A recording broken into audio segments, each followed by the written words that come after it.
নমস্কার বন্ধু, কেমন আছো সবাই? আশা করি সকলেই ভালো আছো। নবম ও দশম শ্রেণীর নবম অধ্যায়ের যে ত্রিকোণমিতিক অনুপাত একটি অধ্যায় রয়েছে, সেই অধ্যায়ের জন্য এই মানগুলো খুবই জরুরি। তো এই মানগুলো আমরা অনেকেই ভুলে যাই। তো আজকের এই ভিডিওতে আমি দেখাবো খুব সহজে কিভাবে এই ত্রিকোণমিতিক মানগুলোকে মনে রাখা যায়।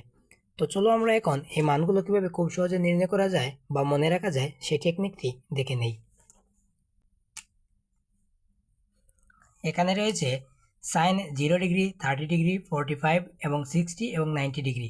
তো প্রথমেই আমরা যে সাইন রয়েছে, সাইন এবং কোসাইন, এই দুটি মান যদি বের করে নেই, তাহলে যে নিচে রয়েছে ট্যান, কট, সেক এবং কোসেক, সেগুলো খুব সহজেই নির্ণয় করতে পারবো। তো আমরা প্রথমে এই সাইনের মানটি বের করার একটি টেকনিক রয়েছে, সেটি ব্যবহার করব। তো সাইনের এই মানটি বের করার জন্য আমাদের প্রথমে লিখতে হবে 0/4, 1/4 এবং 2/4, 3/4 এবং 4/4, এবং এগুলোর উপরে প্রত্যেকটির উপরে আমাদেরকে রুট দিতে হবে। কি রুট দিতে হবে? তো এবার দেখো তো, 0কে 4 দ্বারা ভাগ করলে কোনো মান কি পাওয়া যায়? কোনো মানই পাওয়া যায় না। তো 0কে যখন কোনো মানই পাওয়া যায় না, 4 দ্বারা ভাগ করার পর কোনো মানই যখন পাওয়া যায় না, তো রুট দিয়ে আর কী হবে? সেটির মান হবে কত? 0। এবার এখানে দেখো তো, 1-এর উপর যদি আমরা রুট করি, 1-এর উপর রুট করলে আনসার কত হয় বলতে পারো? 1-এর উপর রুট করলে 1ই হয়, এবং 4-এর উপর যদি আমরা রুট করি, 4কে রুট করলে হয় 2, তাহলে আনসার হবে 1/2। এবং এখানে দেখো তো, উপরে রয়েছে 2 এবং নিচে রয়েছে 4। তো 2কে যদি আমরা 2 দ্বারা ভাগ করি, মান হয় 1, এবং 4কে 2 দ্বারা ভাগ করলে মান হয় 2, তাহলে হয় 1/2। কিন্তু এখানে রুট রয়েছে, 1-এর উপর রুট করলে মান হয় 1, 1-এর উপর রুট করলে মান কত হয়? 1ই হয়। কিন্তু 2কে রুট করলে কি ভাঙা যায়? 2কে রুট করলে আর ভাঙা যায় না। তো আমরা লিখতে পারি যে 1/2। তো এবার আমি এখানে রয়েছে কত? √3/4। তো 3কে যদি আমরা ভাঙি, 3কে কি ভাঙলে, 3কে কি রুট দ্বারা ভাঙা যায়? ভাঙা যায় না। তো আমরা লিখতে পারি এরকম যে √3, কিন্তু 4কে রুট করলে হয় 2, 4কে রুট করলে কত হয়? 2 হয়। তো আমরা লিখতে পারি √3/2। এবং এখানে দেখো তো, 4 এবং 4কে যদি আমরা 4 দ্বারা ভাগ করি, তাহলে মান হয় 1, এবং 1কে যদি আমরা রুট করি, তাহলে মান কত হয়? 1ই হয়। তো এই মানটি যে পেয়েছি, এটি হচ্ছে আমাদের সাইনের মান। কার মান? সাইনের মান। তো এই মানগুলো আমরা এখন এখানে বসিয়ে দেবো। সাইন 0 ডিগ্রির মান হচ্ছে 0, এবং 30 ডিগ্রির মান হচ্ছে 1/2, এবং 45 ডিগ্রির মান হচ্ছে 1/√2। এবার 60 ডিগ্রির মান হচ্ছে √3/2, এবং 90 ডিগ্রির মান হচ্ছে 1। তো এই সূত্রটির আমাদের আর এখন কোনো প্রয়োজন নেই। হ্যাঁ, সত্যি বলছি, এই মানটির আর কোনো প্রয়োজন নেই। এবার আমি এখানে যে সাইনের মান লিখেছি না, 0, 1/2, 1/√2 এবং √3/2, 1, এই মানগুলোকে উল্টে দেবো। অর্থাৎ এই 1টি চলে আসবে কজের সামনে, এবং এই 60 ডিগ্রি মান যে রয়েছে সেটি চলে আসবে 30 ডিগ্রিতে। √3/2, এবং এখানে যে মাঝে যে মানটি রয়েছে সেটি মাঝেই থাকবে 1/√2, এবং এখানে রয়েছে 1/2 30 ডিগ্রিতে, কজের 60 ডিগ্রিতে হবে 1/2, এবং 0 ডিগ্রি হচ্ছে 0 ডিগ্রির মান হবে কজ 90 ডিগ্রির মান। আশা করি তুমি এতটুকু বুঝতে পেরেছো। তো এবার আমি কি করব? এখানে রয়েছে দেখো তো টেনের মান। তো টেন সমান, আমরা এখানে সূত্র জানি কি, টেনের মান হচ্ছে sin/cos। sin/cos অর্থাৎ সাইনের মান থাকবে উপরে এবং কজের মান আসবে নিচে। তো sin/cos যদি আমরা লিখি, তো এবার দেখো তো, 0কে 1 দ্বারা ভাগ করলে কোনো মান হয়? 0ই থাকে। এবার এখানে দেখো তো, 1/2কে √3/2 দ্বারা ভাগ করলে, আমরা এখানে নিচে রয়েছে 2 এবং এখানে নিচে রয়েছে 2, 2কে 2 দ্বারা ভাগ করলে কোনো মান হয়? কোনো মানই হয় না। তো মান হবে 1/√3। আশা করি এতটুকু তুমি বুঝতেই পেরেছো। এখানে রয়েছে দেখো তো 1/√2 এবং 1/√2, 1/√2, 1/√2 এগুলোকে ভাগ করলে মান হয় 1। তো এখানে দেখো তো আবার রয়েছে √3/2, √3/2 এবং 1/2, এখানে রয়েছে 2, এখানে রয়েছে 2 এবং 2 কাটা গেলে আমাদের মান হয় √3/1।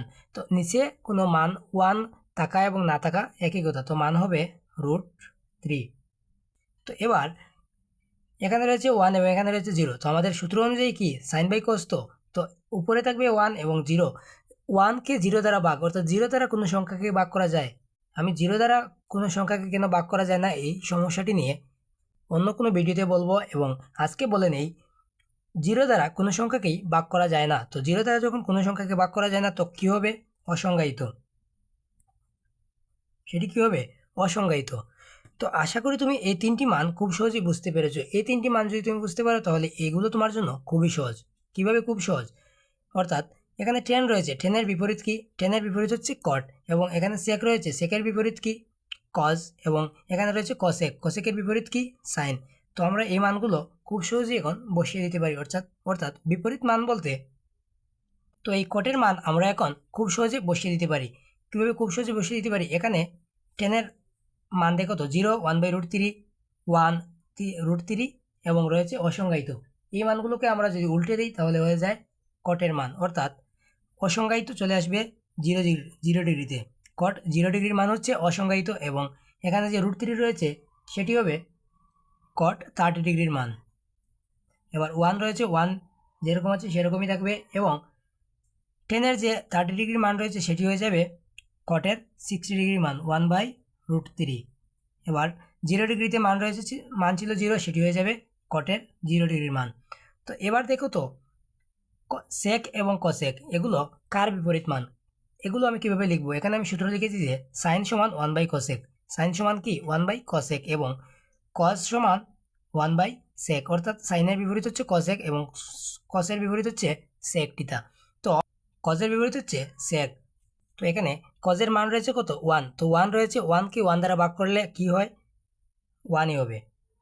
তো লিখতে পারি 1। এবং কজের বিপরীত কি বলেছিলাম? কজের বিপরীত হচ্ছে সেক। তো মানগুলো উল্টে যায়। অর্থাৎ এখানে রয়েছে √3/2, সেগুলো উল্টে গিয়ে হবে 2/√3। আশা করি তুমি বুঝতে পেরেছো। তো এখানে রয়েছে কজের 45 ডিগ্রির মান হচ্ছে 1/√2। তো এগুলোকে যদি আমি উল্টে দিই তাহলে হয় √2/1। তো নিচে 1 থাকা এবং না থাকা সমানই, তো হবে √2। এবং এখানে রয়েছে 1/2। তো এগুলোকে যদি আমি উল্টে দিই হবে 2। এবং এখানে রয়েছে 0, 0কে 0 দ্বারা ভাগ করলে কি হয়? অথবা এখানে রয়েছে 1/sec, তাই তো? তো আমরা যদি 1কে এই 0 দ্বারা ভাগ করি তাহলে কত হয়? অসংজ্ঞায়িত। তাহলে সেটি হবে অসংজ্ঞায়িত।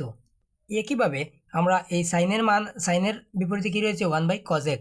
তো এই সাইনের মানগুলো যদি আমরা উল্টে দিই তাহলে এই কজের মানগুলো পেয়ে যাই। এখানে রয়েছে 0 এবং এখানে রয়েছে 1/cosec। অর্থাৎ 1কে 0 দ্বারা ভাগ করলে কি হয়? অসংজ্ঞায়িত। আশা করি তুমি বিষয়টি বুঝতে পেরেছো। তো এভাবে যদি আমি না লিখে যদি আমি এখানে যে সেক লিখেছি এটি উল্টে দিই, অর্থাৎ এখানে রয়েছে অসংজ্ঞায়িত 2/√3 এবং 1, এগুলো যদি আমি উল্টে দিই তাহলেও সেই মানটি পেয়ে যাই। অর্থাৎ এরকম হবে যে অসংজ্ঞায়িত তারপরে কি? 2 এবং তারপরে কত? √2 এবং এখানে যে মানটি ছিল সেটি চলে যাবে পিছনে, অর্থাৎ 2/√3 এবং এখানে রয়েছে 1, সেটি চলে যাবে এখানে। আশা করি তুমি এই বিষয়টি বুঝতে পেরেছো। যদি তুমি এই টেকনিকটি ফলো করো তাহলে খুব সহজেই তুমি এই সাইনের মানগুলো বা ত্রিকোণমিতিক যে মানগুলো রয়েছে এগুলো নির্ণয় করতে পারবে। আর এগুলো নির্ণয় করতে পারলে তোমার অঙ্ক করতে খুবই সুবিধা হবে। এই অধ্যায়টিতে আমরা এই মানগুলো নিয়েই বেশি ঝামেলায় পড়ি। তো যদি তোমার ভিডিওটি একটু কাজে আসে তাহলে অবশ্যই ভিডিওতে একটি লাইক দিয়ে চ্যানেলটি সাবস্ক্রাইব করার অনুরোধ থাকবে। এবং যদি ভিডিওটি বুঝতে তোমার কোথাও অসুবিধা হয় তাহলে অবশ্যই কমেন্ট বক্সে লিখতে ভুলবে না। ধন্যবাদ।